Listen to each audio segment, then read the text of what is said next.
بنی آدم کے کسی بھی برے عمل کو شرک نہیں کہا گیا۔ شرک ایک بہت بڑا جرم ہے، اس کے برابر کسی دوسرے عمل کو شرک نہیں کہا گیا، لیکن ریاکاری کو شرک کہا گیا۔ شرک اصغر ریاکاری ہے، حتیٰ کہ چوری کو بھی، ڈاکے کو بھی، زنا کو بھی، قتل انسانی کو بھی، یہ بڑے بڑے جرم ہیں، لیکن ان کو بھی شرک نہیں کہا گیا۔ لیکن ریا کو شرک اصغر کہا گیا، یہ چھوٹا شرک ہے۔ اللہ گوارا ہی نہیں کرتا کہ کوئی عمل کسی اور کے لیے کرے۔ شرک کی جس طرح معافی نہیں ہے، اسی طرح شرک اصغر جو ہے، اس سے ملوث عمل کسی صورت میں بھی قبول نہیں کیا جائے گا، چاہے وہ کتنا ہی بڑا عمل کیوں نہ ہو۔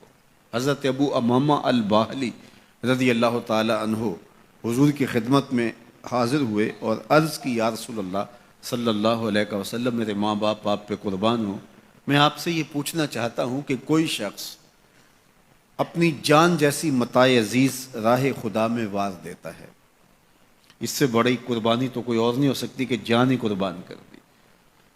اور اس کا مقصد اعلاء کلمت الحق تھا، لیکن ساتھ یہ بات بھی تھی چلو میری ناموری بھی ہو جائے گی، میری بہادری کے جھنڈے بھی لگ جائیں گے، تو کیا اس کو اجر ملے گا؟ تو حضور نے فرمایا فلا شیء لہ، اسے کوئی اجر نہیں ملے گا۔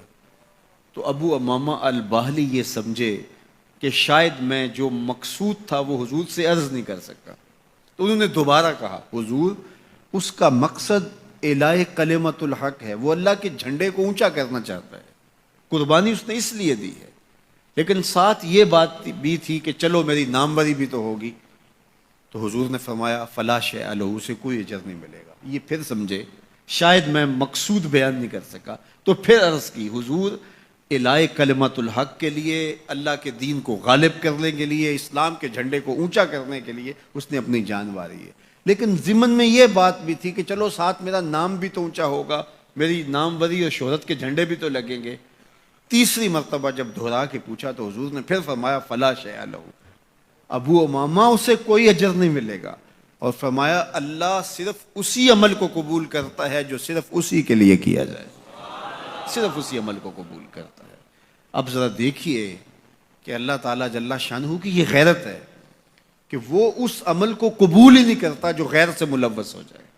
وہ صرف اس عمل کو قبول کرتا ہے جو محض اس کے لیے کیا جائے، اور اس کے علاوہ عمل کو شرک اصغر قرار دیا گیا۔ تو شیطان کی کوشش یہ ہوتی ہے کہ وہ عمل کو ریا میں مبتلا کر دے تاکہ یہ عمل کی مشقت بھی گوارا کرے اور اس کو اس سے کچھ حاصل ہونے کی بجائے الٹا اللہ کی ناراضگی ملے۔ اور اگر کوئی شخص ریا سے بھی بچ نکلتا ہے، اس نے تنہائی میں سجدے کیے، اس نے انتہائی مخفی انداز میں راہ خدا میں خیرات کی،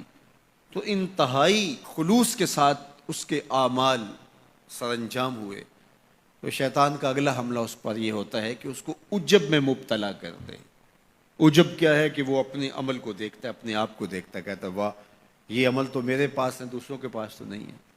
میں تو تہجد گزار ہوں، 5 نمازیں بھی پڑھتا ہوں، صلاۃ الاشراق بھی پڑھتا ہوں، صلاۃ الچاشت بھی پڑھتا ہوں، صلاۃ الاوابین بھی پڑھتا ہوں، میں تو دن کو روزہ بھی رکھتا ہوں، راتوں کا قیام بھی مجھے نصیب ہے، میں تو تلاوت کلام مجید بھی روز اتنے پارے پڑھتا ہوں، میں یہ بھی کرتا ہوں، میں یہ بھی کرتا ہوں، کسی کے دکھلاوے کے لیے بھی نہیں کرتا۔ تو وہ اپنے اس عمل کی وجہ سے عجب میں، خود نمائی میں اپنے آپ کو دیکھنے لگ جاتا ہے، اور وہ جو عمل نہیں کر رہے ہوتے ان گناہ گاروں کو حقیر جاننے لگ جاتا ہے۔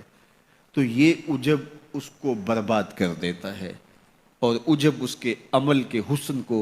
اور عمل کے جمال کو چھین لیتا ہے۔ علامہ رومی فرماتے ہیں کہ کچھ عامل ایسے ہوتے ہیں کہ 4 دن نمازیں پڑھیں تو آسمان کی طرف دیکھنے لگتے ہیں کہ آسمان سے کوئی پیغام میرے نام آ رہا ہے کہ نہیں آ رہا، تو جبکہ یہ راستہ تو محض اس کی رضا کے لیے چلتے رہنے کا ہے، ساری زندگیاں گزر جاتی ہیں۔ حضرت ذوالنون مصری کہتے ہیں کہ میں ایک شخص کے پیچھے دوڑتا تھا اور وہ فقیر میری طرف نظر اٹھا کر بھی نہیں دیکھتا تھا، تو 40 سال کے بعد ایک دن اس نے میری طرف پلٹ کے دیکھا اور مسکرا کے کہا کہ تم میرے پیچھے پیچھے رہتے ہو، خیر تو ہے؟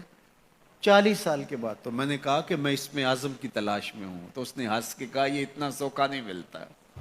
تو کہا میرے 40 سال بیت گئے اور آج اس نے نظر اٹھا کے دیکھا۔ ریا کے بعد اگلا مرتبہ شیطان کے لوٹنے کا وہ عجب ہے، وہ اس کے اعمال کو مزین کر کے اس کے سامنے رکھ دیتا ہے اور وہ سمجھتا ہے کہ یہ میرے پاس ہے، عمل اوروں کے پاس نہیں ہے۔ لیکن اللہ کسی کے اعمال کا حجم نہیں دیکھتا، اللہ تعالیٰ جل شانہ بندوں کے عجز کو دیکھتا ہے۔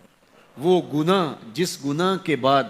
جو ہے وہ شرمندگی ہو جائے، اس نیکی سے بہتر ہے جس نیکی کے بعد عجب اور تکبر پیدا ہو۔ اللہ کو وہ آنسو قبول ہیں جو ندامت کے ہیں،